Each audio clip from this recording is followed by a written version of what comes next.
Assalamualaikum warahmatullahi wabarakatuh. Hai Sanahna Muharam dengan NIM 221118131.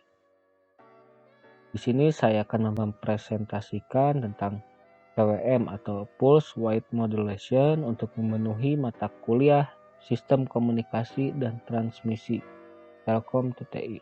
Nah, apa itu PWM atau Pulse Width Modulation? Adalah sebuah cara memanipulasi lebar sinyal yang dinyatakan dengan pulsa dalam satu periode untuk mendapatkan tegangan rata-rata yang berbeda. Nah, beberapa contoh aplikasi PWM adalah pemodulasian data untuk komunikasi, pengontrolan daya atau tegangan yang masuk ke beban, regulator tegangan, audio efek, dan penguatan serta aplikasi lainnya. Nah, PWM juga merupakan sebuah mekanisme untuk membangkitkan sinyal keluaran yang periodenya berulang antara high and low, di mana kita dapat mengontrol durasi sinyal high and low sesuai dengan yang kita inginkan. Nah, bagaimana sih prinsip dasar PWM? Prinsip dasar PWM atau Pulse Width Modulation dapat dicapai atau diperoleh dengan bantuan sebuah gelombang kotak yang mana siklus kerja duty cycle gelombang dapat diubah-ubah untuk mendapatkan sebuah tegangan keluaran yang bervariasi, yang merupakan nilai rata-rata dari gelombang tersebut. Nah, ini merupakan persamaan PWM yang bisa diketahui D sama dengan T on per T on plus T off min T on per T total. Nah, gambarnya seperti ini, yang merupakan bentuk gelombang kotak dengan kondisi high 5 volt dan low 0 volt. Nah, dari rumus tersebut dapat disimpulkan bahwa tegangan keluaran dapat diubah-ubah secara langsung dengan mengubah nilai T-on. Nah, apabila T-on adalah 0, maka P-out juga 0. Apabila T-on dan T-total, maka P-out adalah V-in atau katakanlah nilai maksimumnya. Nah, persamaan tersebut didapatkan bahwa perubahan duty cycle akan merubah tegangan output atau tegangan rata-rata seperti gambar di bawah ini. Nah, di sini bagaimana sih cara menghitung output Pulse Width Modulation atau PWM? Nah, rumus yang digunakan adalah Pout sama dengan duty cycle kali Vin. Keterangannya, Pout sama dengan tegangan yang akan dihitung, duty cycle sama dengan siklus kerja pada PWM, dan Vin adalah tegangan input yang sudah diketahui. Nah, contoh kasusnya adalah merancang sebuah sinyal PWM dengan menggunakan siklus kerja 60% serta diketahui frekuensinya 50 Hz dan tegangan inputnya sebesar 5 volt. Carilah sinyal output dari PWM tersebut.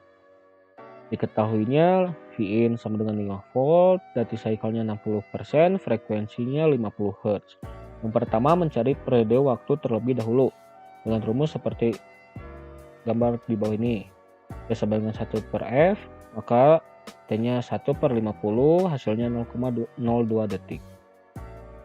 Nah, udah mencari waktu, kita mencari waktu on time dengan menggunakan siklus kerja 60%. Didesimalkan dahulu 60% sama dengan 0,6. Pertama-tama kita mencari waktu off time. Cari waktu off time-nya 0,6 sama dengan T-on, maka hasilnya akan diketahui 0,012 detik. Nah, lalu kita mencari duty cycle. T-on-nya sudah diketahui, T-off-nya yang belum. T-off-nya sama dengan T-total min T-on. T-off sama dengan 0,02 min 0,012, maka T-off-nya adalah 0,08 detik.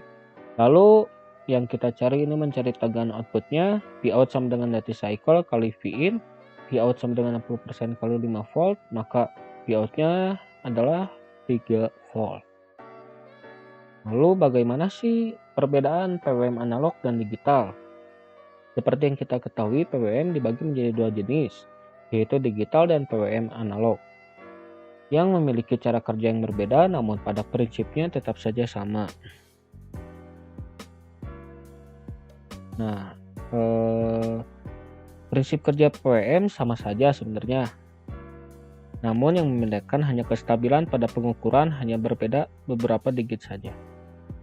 Kita masuk ke PWM analog. Nah, cara kerja PWM analog ini sangat sederhana, hanya membandingkan gelombang tegangan gerigi-gergaji dengan tegangan referensi. Ketika ketegangan referensi lebih besar, maka outputnya akan bernilai high.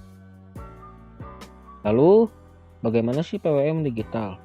PWM digital adalah jika menggunakan PWM ini, maka nilai output yang akan keluar tidak stabil. Nah, cara kerjanya pun dengan hanya melihat pada alat, gelombang serta nilai akan keluar langsung. Nah, maka setiap perubahan nilai pada PWM ini hanya dipengaruhi oleh PWM-nya sendiri. Lalu yang terakhir ada macam-macam metode PWM. Yang pertama ada PWM driver motor DC dengan IC555. Yang kedua adalah PWM driver motor DC dengan LM741. Dan yang ketiga adalah PWM driver motor DC dengan LM342. Ini gambarnya. PWM dengan motor DC IC555. Ini PWM dengan motor DC dengan LM741. Dan yang terakhir adalah PWM driver motor DC dengan LM342. Nah, seperti itulah presentasi yang bisa saya sampaikan. Mohon maaf bila ada kesalahan. Assalamualaikum warahmatullahi wabarakatuh.